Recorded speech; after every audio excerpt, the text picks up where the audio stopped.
जय हिंद। देखिए, भारत के बगल में ये म्यांमार है। अब बहुत जल्दी यहाँ एक युद्ध शुरू होने वाला है। म्यांमार में यहाँ एक नया देश का निर्माण करने की योजना है, जो इसके निचले भाग राखाइन से स्टार्ट होगा। और इस नए देश के निर्माण में सबसे बड़ी बाधा बन रही थी शेख हसीना। इसीलिए अमेरिका ने शेख हसीना को यहाँ से बाहर कराया और यहाँ पर उनके जगह पे मोहम्मद यूनुस को बैठाया गया। मोहम्मद यूनुस अब इसके लिए आगे बढ़ते गए हैं। देखते चलते हैं कि कैसे कैसे इस देश का निर्माण होगा।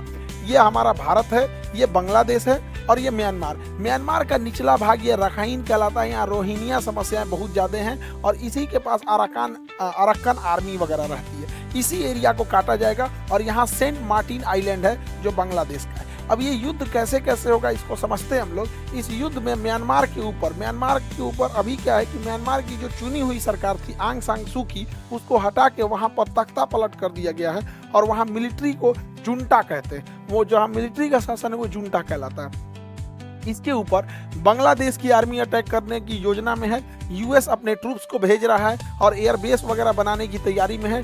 तुर्की का ड्रोन अटैक के लिए होगा। इन्हीं म्यांमार पे रोहिंग्या अटैक करेंगे। चीन स्टेट को तैयार कर रहा है क्योंकि रोहिंग्या में ज़्यादातर मुस्लिम है, चीन स्टेट में ईसाई हैं और अरक्कन आर्मी में बौद्ध लोग हैं। तो ये सबको मिला के म्यांमार के जुंटा पर अटैक किया जाएगा। अब इसको समझते हैं तैयारियां कहाँ तक पहुंची हैं। देखिए, ये है हमारा भारत, ये पीला वाला बांग्लादेश है। बांग्लादेश के इस काक्स बाजार में तो तुर्की के ड्रोन का बेस तैयार किया जा रहा है। तुर्की का जो ड्रोन है तो वो ड्रोन यहाँ पे तैनात किए जाएंगे जिससे कि वो म्यांमार पर हमला कर सके और ये ड्रोन की तैयारी पूरी तरह से कर ली गई है। इसी के पास बांग्लादेश में यहाँ एक जगह है सिलखाली। यहाँ सिलखाली के पास यहाँ पर आर्टिलरी की पूरी यूनिट तैयार की जा रही है और यहाँ आर्टिलरी और एटीजीएम को लगाया जा रहा है ताकि यहाँ से अटैक करने में, और अगर म्यांमार की आर्मी रिटेलिएट करती है तो उसको काउंटर करने के लिए यहाँ एक हैवी आर्टिलरी डंप और आर्टिलरी सेंटर को अमेरिका खोल रहा है यहाँ पे। इसी के पास अगर हम देखेंगे तो म्यांमार और ये बांग्लादेश के पास एक नदी बहती है, नाफ टिकनाफ नदी, और वही नदी जो है बॉर्डर बनाती है। तो इस नाफ टिकनाफ के पास अमेरिका ने अपना सप्लाई डिपो, अपना लॉजिस्टिक डिपो बना दिया है और इतना बड़ा है, वो 11,000 हेक्टेयर से बड़ा है। यहाँ अमेरिका की पूरी फौज रहेगी, सप्लाई लाइन रहेगी और यहीं से वो म्यांमार के अलग अलग एरिया में भेजेगा। और वैसे भी म्यांमार की जो आर्मी है वो ऊपर की ओर सिमट चुकी है। इधर म्यांमार की आर्मी का वर्चस्व कम है ताकि यहाँ से चाइना है, चाइना यहाँ पे चाइना इकोनॉमिक कॉरिडोर बना रहा है, चाइना म्यांमार इकोनॉमिक कॉरिडोर, और यहाँ पर उसका सितवे बंदरगाह और वगैरह यहाँ पे म्यांमार के इन बंदरगाहों पे चाइना का वर्चस्व है। इसी को कम करने के लिए उधर से अमेरिका आगे बढ़ रहा है। अमेरिका के इस चाल में उसकी मदद करेगी खुद बांग्लादेश की आर्मी। यही कारण है कि बांग्लादेश जो है वो देखेंगे तो चाइना को, रसिया को समझाने में लगा हुआ है। एक और बांग्लादेश के प्रधानमंत्री चाइना जाते हैं और दूसरी ओर बांग्लादेश के जो सेना प्रमुख हैं वो रसिया जाते हैं ताकि उन लोग को चीज़ों को संभाल सकें वो लोग। और बांग्लादेश की 3 डिवीज़न रेडी है इस युद्ध में लड़ने के लिए, 10 डिवीज़न, 17 डिवीज़न और 24 डिवीज़न, जो अटैक कर देगी यहाँ पे। और मोहम्मद यूनुस को इसीलिए भेजा गया है अमेरिका के काम को पूरा करने के लिए और यहाँ पर एक क्रिश्चियन मेजॉरिटी का देश बनाने के लिए इन लोग को यहाँ पर भेजा गया है। और यहाँ पर जो स्वयं म्यांमार के अंदर, क्योंकि म्यांमार में तख्ता पलट है, म्यांमार की सरकार जो चुनी हुई सरकार थी आंग सान सू की, वो जेल के अंदर है। सेना जो जुंटा कहते हैं उसके पास बहुत कम हिस्सा बचा हुआ है। लगभग 30-40% एरिया सेना कंट्रोल कर रही है, बाकी ज्यादातर एरिया उनके हाथ से निकल चुका है। अब इसमें क्या है,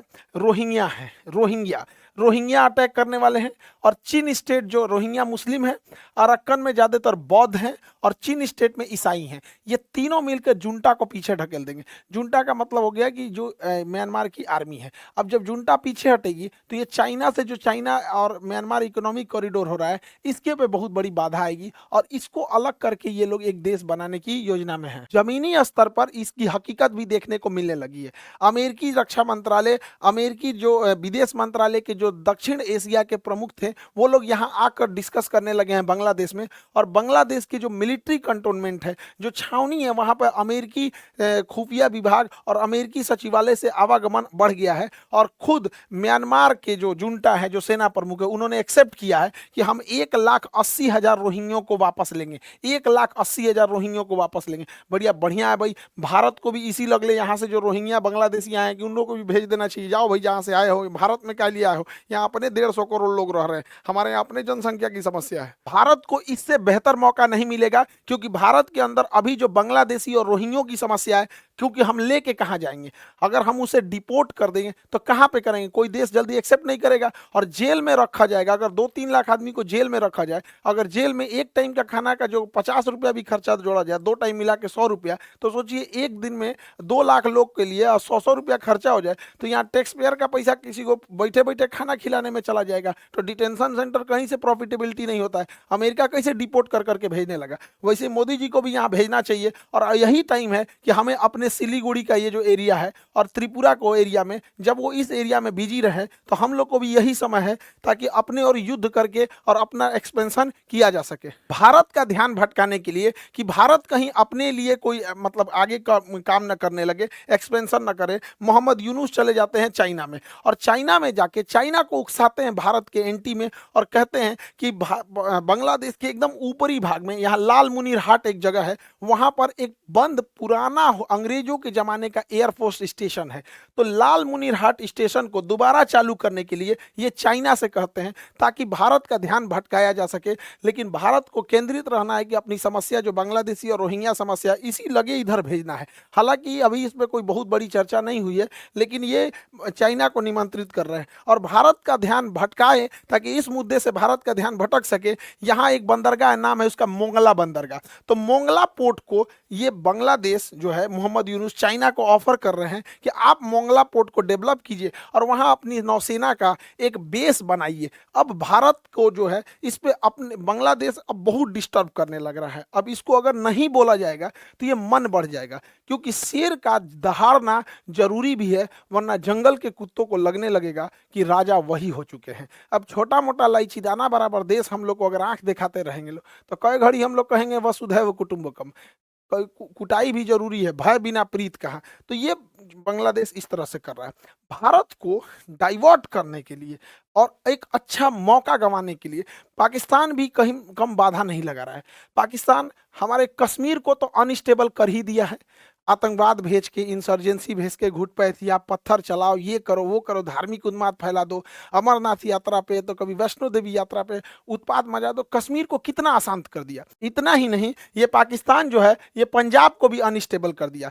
पाकिस्तान ने ड्रोन के मदद से तथा स्मगलिंग के मदद से इतना ज्यादा अफीम, गांजा और जितने भी मादक पदार्थ थे उसको यहाँ सप्लाई करने लगा, क्योंकि अफीम का जो उत्पादन होता है वो पाकिस्तान, अफगानिस्तान, ईरान, इन तीनों देशों जो एक पास होते हैं, जिसे गोल्डन क्रेसेट कहते हैं, 3 देश पाकिस्तान, अफगानिस्तान और ईरान, यहाँ से इन्हें इजीली मिल जाता है। इस बहाने इन्हें पैसे भी मिल जाते हैं और एक बड़ा राज्य को चौपट कर देते हैं। आज पंजाब की एक बड़ी समस्या हो गई है, वहाँ अब शराब और गुटखा से ऊपर लेवल हो गया है। अब वहाँ इंजेक्शन लेके ऐसे मारो, नशा में एकदम पड़े रहो। ये पंजाब के भविष्य के लिए चिंता की बात है, और ये हमारा इंटरनल वजह से नहीं हो रहा है, ये एक्सटर्नल पाकिस्तान की चाल है, नहीं बुझा रहा है। तो पाकिस्तान इन 2 चीजों में तो सक्सेस हो गया है। अब पाकिस्तान की अगली चाल है कि उसने कश्मीर और पंजाब को अनस्टेबल करके अपनी आईएसआई के थ्रू, अपने खुफिया जो स्लीपर सेल हैं और अपने ये जो मोहम्मद यूनुस से मिलकर, आप गौर कीजिएगा तो वक्त विधेयक जैसे आया तो भारत को डाइवर्ट करने के लिए और मौका का फायदा उठाने के लिए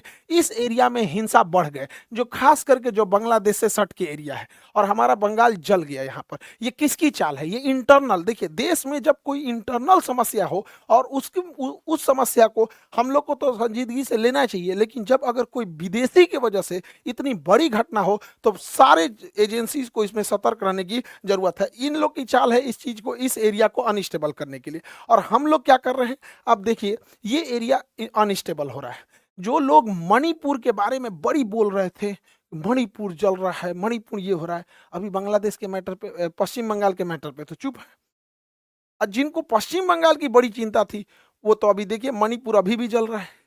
अरे कभी तो हम लोग राजनीति से बाहर आके अपने देश के बारे में सोचेंगे। आरोप प्रत्यारोप कब तक लगाएँगे कि ये उन पे आरोप लगाएँ, उन पे आरोप लगाएँ, बीजेपी, टीएमसी, ममता बनर्जी, मोदी। अरे भाई देश जल रहा है, इधर मणिपुर, इधर पश्चिम बंगाल, इधर तो एगो झमेला है ही है, इधर भी लिया जाएगा। ये इंटरनल पॉलिटिक्स से बाहर निकलने की ज़रूरत है और इसमें सोचिए भूखा नंगा पाकिस्तान, वो इतना हिम्मत उसका कि वो इधर से आके अपने स्लीपर सेल के माध्यम से, बांग्लादेशियों के माध्यम से, इधर के माध्यम से हम लोग को अनस्टेबल करा। अब आपको अगर मेन रीजन ही नहीं पता चलेगा तो आरोप प्रत्यारोप लगा के क्या मिला है किसी को? भारत के दोनों हाथ में लड्डू है। अगर अमेरिका इधर आ रहा है तो अमेरिका में अपना भी सहयोग करना चाहिए और पूरी तरह से बांग्लादेश को दिखाना चाहिए कि भैया हम लोग तुम्हें अगर निर्माण कर सकते हैं तो विनाश भी कर सकते हैं। और यही एरिया है जहां हम लोग अस्थायी तौर पे भारत में घुस गए रोहिंग्या और बांग्लादेशियों को डिपोर्ट करके यहाँ भेज दे सकते हैं। और मोदी जी आपका तो परम मित्र हैं, ये क्या नाम है, ट्रंप साहब,